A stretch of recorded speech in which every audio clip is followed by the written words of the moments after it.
दोस्तों, मुझसे जुड़े रहने के लिए बहुत बहुत धन्यवाद। हम अम्बेडकर जी की किताब द बुद्धा एंड इज धर्मा के तीसरे खंड के तीसरे पार्ट का छठा सेक्शन पढ़ रहे हैं।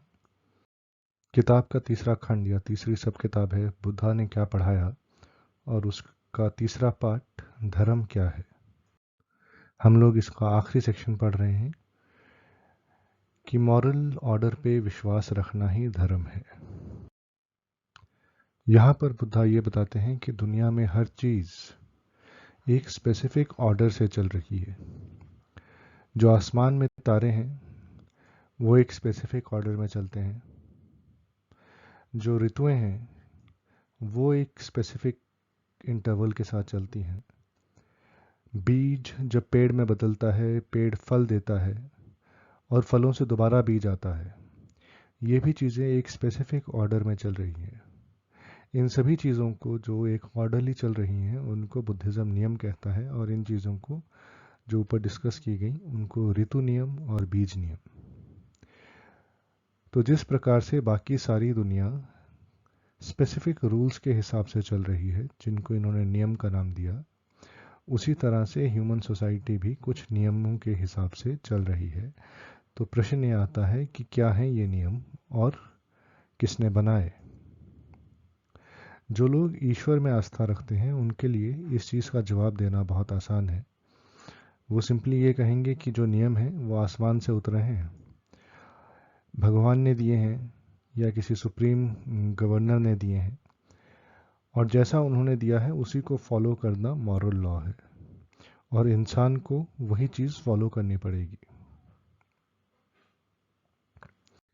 इस चीज़ से बुद्धा सेटिस्फाई नहीं होते, क्योंकि उनका ये कहना है कि जिस तरह से दुनिया की हर चीज़, जैसे सितारे अपनी गर्दिश में घूमते हैं, ऋतुएं अपने हिसाब से चलती हैं, अगर ये चीज़ एक डिवाइन इंटरवेंशन से होता तो हर चीज़ उसी लॉ को फॉलो करेगी, उससे डिविएट नहीं कर सकती। इंसानों का लॉ भी अगर जिस तरह से डिवाइन लॉ होता तो हर इंसान को वही लॉ फॉलो करना पड़ता, उसी हिसाब से चलना पड़ता, अपने मन मर्जी से चीज़ें नहीं कर सकता था। इस चीज़ को एड्रेस करने के लिए जो डिवाइन लॉ में बिलीव करते हैं वो को थोड़ा चेंज कर देंगे अपनी थीसिस को, और फिर ये कहेंगे कि ईश्वर ने ये सारे लॉ तो बनाए, बट उसके बाद नेचर पे छोड़ दिया इंसान की या उस स्पेसिफिक बीइंग की कि तुम अपने हिसाब से काम कर लो। तो बुद्धा ये कहते हैं इससे ये करने से वो ब्लेम तो हटा देते हैं भगवान से कि ठीक है तुमने ब्लेम हटा दिया एक बंदे से दूसरे बंदे पे या भगवान से एक इंडिविजुअल के ऊपर, बट अल्टीमेटली ये प्रॉब्लम सॉल्व नहीं करता।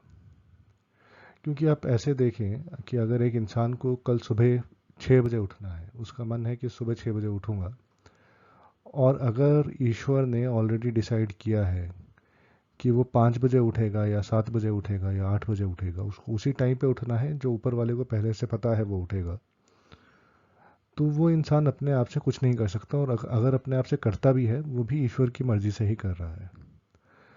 तो फ्री विल और डिवाइन लॉ वो चीज़ें साथ में नहीं चल सकती। यही चीज़ बुद्धा समझाते हुए कहते हैं कि ये चीज़ें जो हैं एब्सर्ड हैं, सही आपस में नहीं बैठती। तो उसका जवाब वो किस तरह से देते हैं, वो कहते हैं कि दुनिया जो है वो कर्म के नियम से चल रही है, ना कि भगवान के दिए हुए किसी नियम से।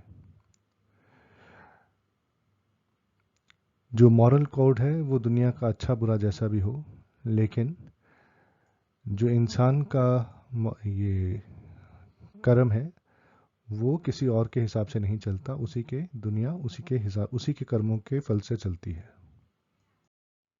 अब कर्म का मतलब क्या है? कर्म का मतलब एक आदमी का एक्शन, और उसका जो रिजल्ट होगा वो है विपाका। कर्म एक इंसान का अच्छा भी हो सकता है, कुशल कर्म, और बुरा भी हो सकता है, अकुशल कर्म।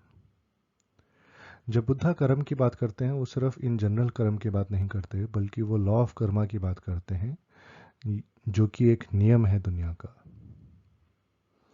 और कोई भी आदमी अपने कर्म से भाग नहीं सकता।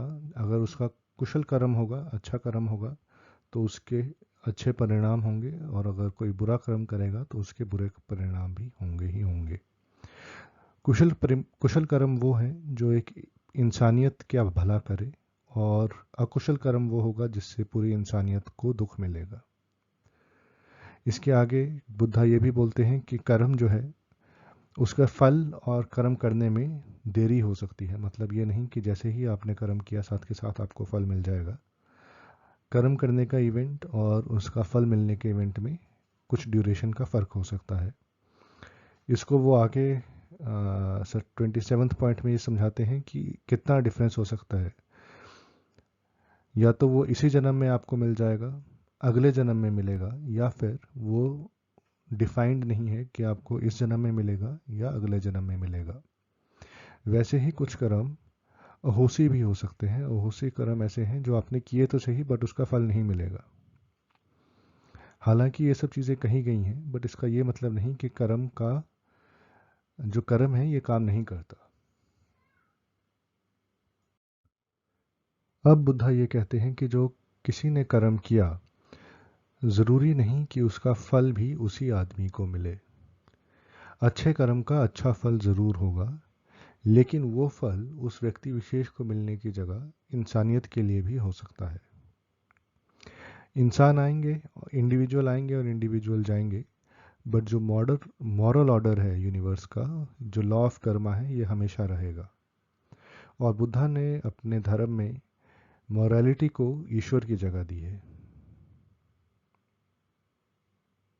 ये चीज़ समझना बहुत ही आसान है और इररिफ्यूटेबल है। हालांकि कुछ लोग इसको सही से नहीं समझ पाते, और जनरली इस चीज़ को मिसअंडरस्टैंड किया जाता है, मिसस्टेट किया जाता है या मिस इंटरप्रेट किया जाता है। लेकिन यही बुद्धा का असली स्टेटमेंट है, या बुद्धा का लॉ ऑफ कर्मा है, एज पर डॉक्टर अंबेडकर। इसके आगे वो ये कहते हैं कि ये जो लॉ ऑफ कर्मा है, इसका एक व्यक्ति विशेष के अमीर होने से कोई लेना देना नहीं है। अच्छा कर्म करोगे तो अच्छा फल मिलेगा, बट वो अच्छा फल उस व्यक्ति विशेष के लिए ना होकर उस सोसाइटी के लिए होगा। और इसी वजह से law of Karma is part of धर्म। तो दोस्तों, हमने अंबेडकर जी की किताब द बुद्धा एंड हिज धर्मा का तीसरा खंड, व्हाट बुद्धा टॉट का तीसरा पार्ट, व्हाट इज धर्मा, खत्म कर लिया। आने वाले वीडियो में हम पढ़ेंगे व्हाट इज अधर्म। यहाँ इंग्लिश में नॉन धर्मा लिखा है जहाँ से मैंने उठाया है, बट वो सही ट्रांसलेशन नहीं। यहाँ पे हम धर्म और अधर्म की बात कर रहे हैं। आने वाले वीडियो में हम देखेंगे कि अंबेडकर जी के हिसाब से बुद्धा ने किस चीज़ को अधर्म कहा है। मुझसे जुड़े रहने के लिए बहुत बहुत धन्यवाद। मिलते हैं अगले वीडियो।